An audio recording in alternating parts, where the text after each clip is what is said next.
नमस्कार विद्यार्थियों। राजकीय कन्या महाविद्यालय सवाई माधोपुर के यूट्यूब चैनल पर बीए भाग द्वितीय वर्ष निजायत प्रथम प्रश्न पत्र की कक्षा में आप सभी का बहुत बहुत स्वागत है।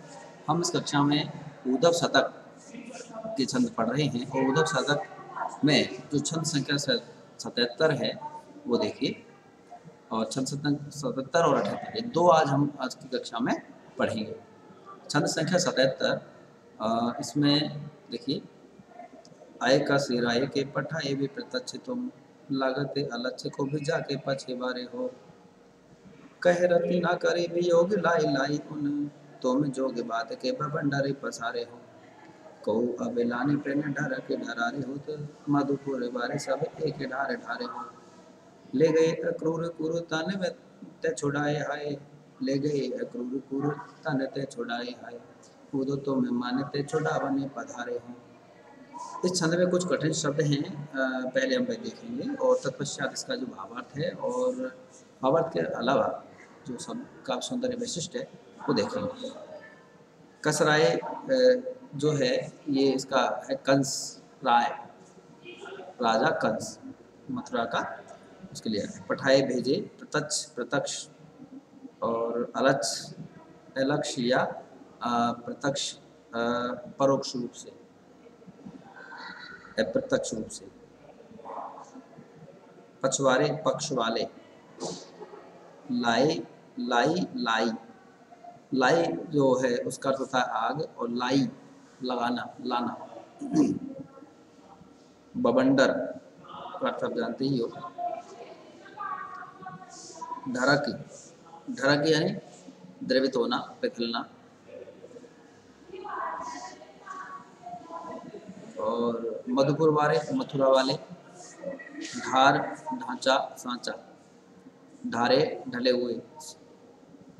और अक्रूर क्रूर, अक्रूर के लिए आया है जो कंस का दूत था, कृष्ण को मथुरा ब्रज से मथुरा ले गया। इस जो छंद है, इस छंद में गोपियों ने जो समस्त मथुरावासी जो हैं उन पर उपालंब किया है, व्यंग किया है और सभी को एक जैसा बताया है, अर्थात सभी को स्वार्थी, कपटी, छली बताया है। और ये देखिए पहली पंक्ति, आय का सिराय के पठाए भी प्रत्यक्ष तुम, लागते अलक्ष्य को भी जाके पछे बारे हो। इस छंद में गोपियां उद्धव से कहती हैं कि हे उद्धव, तुम जो है हमें यहाँ ज्ञान योग का संदेश देने आए हो, तो इसमें कि पहले भी जो है कंस के दूत बन करके अक्रूर यहाँ आए थे, और उनको तो सीधा कंस ने ही भेजा था अक्रूर को, और तुम लागत अलक्ष्य कबू जाके पछेवारे हो। तुम ऐसा लगता है कि तुम अप्रत्यक्ष रूप से भेजे गए हो, तुम्हें कृष्ण ने नहीं भेजा, तुम कृष्ण के दूत नहीं हो, तुम तो कुब्जा के दूत हो, कुब्जा के पक्ष के हो, उसी के पक्ष वाले हैं। कह रत ना करे वियोग लाए लाए उन, रत्नाकर कवि कहते हैं कि गोपिया उद्धव से कहने लगी कि ये उद्धव जो अक्रूर है वो तो हमारे यहाँ आकर के वियोग की आग लगा गए, अग्नि वियोग लाए, वियोग की अग्नि, और तुम जोग बात के भंडारे पसारे हो, और तुम यहाँ आकर के योग की बात चलाते हो, योग की चर्चा चलाते हो, योग की हवा चला रहे हो, और उससे हमारे जो वियोग की अग्नि है वो और अधिक बवंडर बन करके भड़क रही है, उसे और अधिक सुलगा रही हो। को अब लाने पहने ढारा के ढरारे होते, गोपियां उद्धव से आगे कहने लगी कि कौन कोई क्या अबला स्त्रियों पर क्या कोई इस तरह से उन्हें दुखी देख करके उन पर कोई पिघलता नहीं है, द्रवित नहीं होता। मधुपुर वाले सब एक ढारे ढारे हो, लेकिन जो मथुरा वाले हैं वो तो सभी एक ही ढारे सांचे में ढले हुए हैं, अर्थात सभी एक जैसे अक्रूर कठोर हृदय वाले अक्रूर स्वभाव के हैं, निष्ठुर है सभी।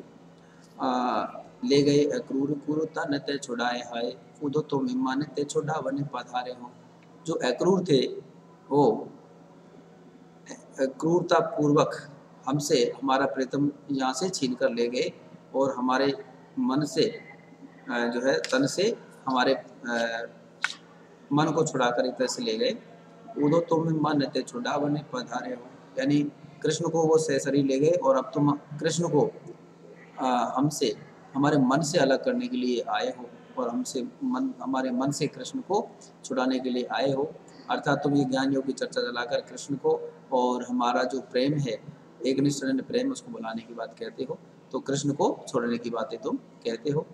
तो गोपियों ने इस तरह से उद्धव पर उपालंब किया और समस्त जो मथुरावासी हैं, जो जिन क्रूर निष्ठुर स्वभाव है, उस पर उन्होंने उपालंब यहाँ पर किया है और इसके माध्यम से गोपियों की जो विरह वेदना है उसकी अभिव्यक्ति हुई है।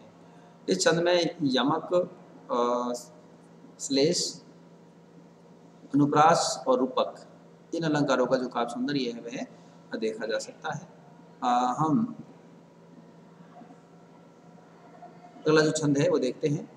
आए हो पठायो बछती से छलिया के इते, बीसे बीसे उधो वीर भावने कला चहे, कहे रते ना करे प्रपंच ने पसारो गाड़े, बाढ़े पे रहोगे 22.5 की जांच है, प्रेम अरु जोग में है जोग 6.8 पर, एक वह रहे क्यों, 2 हीरा अरु कांच वह, 3 गुण 5 तत्व वह के बतावत जो, जह 3 तेरह तिहारी 3 5 वह।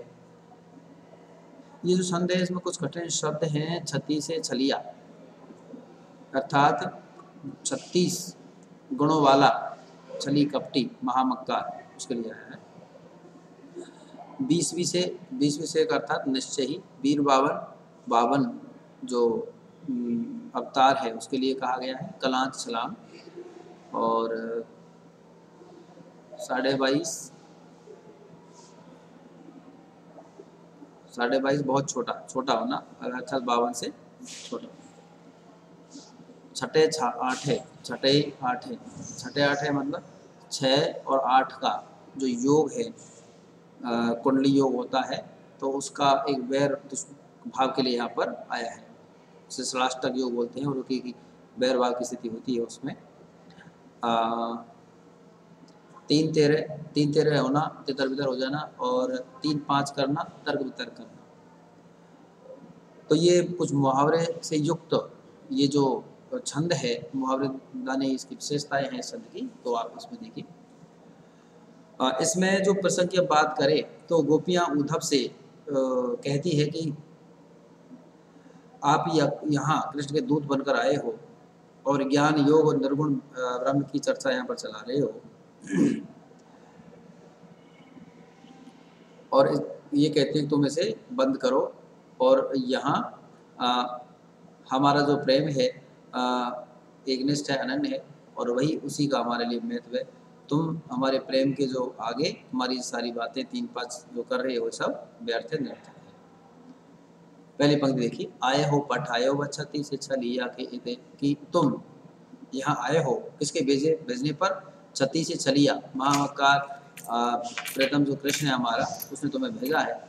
20 से कूदो वीर बावन कलाच है, निश्चय ही तुम यहाँ आकर के तुमने जैसे भगवान 52 का रूप धारण करके आए हो और यहाँ इस छलांग लगाकर हमें, हमारा जो ब्रजवासी है उनका हृदय बदलना चाहते हो, लेकिन तुम यहाँ आप आकर के छल कपट जो है फैला रहे हो। तो उसके बारे में वो कहते हैं कि कहे रहते ना करे प्रपंच ने पसारो गाढ़े, बाढ़े पे रहोगे 22.5 की जांच है, कि तुम यहाँ आकर के तुम्हारा ये छल प्रपंच है, योग साधना का जो तुमने मार्ग छल प्रपंच का अपनाया है, योग साधना के उपदेश का, उसे तुम यहाँ पर और अधिक मत फैलाओ, उसका प्रसार मत करो। बाढ़े पे रहोगे 22.5 की जांच है, कि तुम इसे यहाँ मत फैलाओ। तुम अगर इसकी जो है श्रेष्ठता की जांच की जाए, बाढ़े पे रहोगे अर्थात श्रेष्ठता की जांच की जाए किसकी, तुम्हारे जो ज्ञान योग का उपदेश है उसकी, तो ये तुम छोटे ही निकलोगे। क्योंकि और आगे गोपियाँ कहती है, प्रेम और जोग में है जोग 6-8 पर्यों, एक वह रहे क्यों 2 हीरा और काच है, कि जो प्रेम और योग है उन दोनों के मध्य षडाष्टक योग है, और अर्थात दोनों में वैर भाव की स्थिति रहती है। इसलिए जो हमारा प्रेम रूपी हीरा है और तुम्हारा ज्ञान योग रूपी जो कांच है, दोनों एक कैसे हो सकते हैं। इसलिए तुम कभी बह करके कहते हो कि 3 गुण और 5 तत्वों से पृथ्वी बनी है और समस्त सृष्टि इन्हीं से समस्त सृष्टि में यही व्याप्त है। लेकिन गोपियाँ कहती है कि जय 3 तेरह तिहारी 3 5 है, कि तुम्हारी जो 3 5 तुम कर रहे हो, हमारी प्रेम निष्ठा एक निष्ठ अनन्यता है, उसके समक्ष तुम्हारा ये जो 3 5 करना अर्थात तुम्हारे जो तर्क वितर्क योग साधना के लिए तुम कर रहे हो, ये सब तर वितर हो जाएंगे, सब निरर्थक हो जाएंगे। तो हमारी एकनिष्ठ अनन्य प्रेम की बात आएगी। तो यहाँ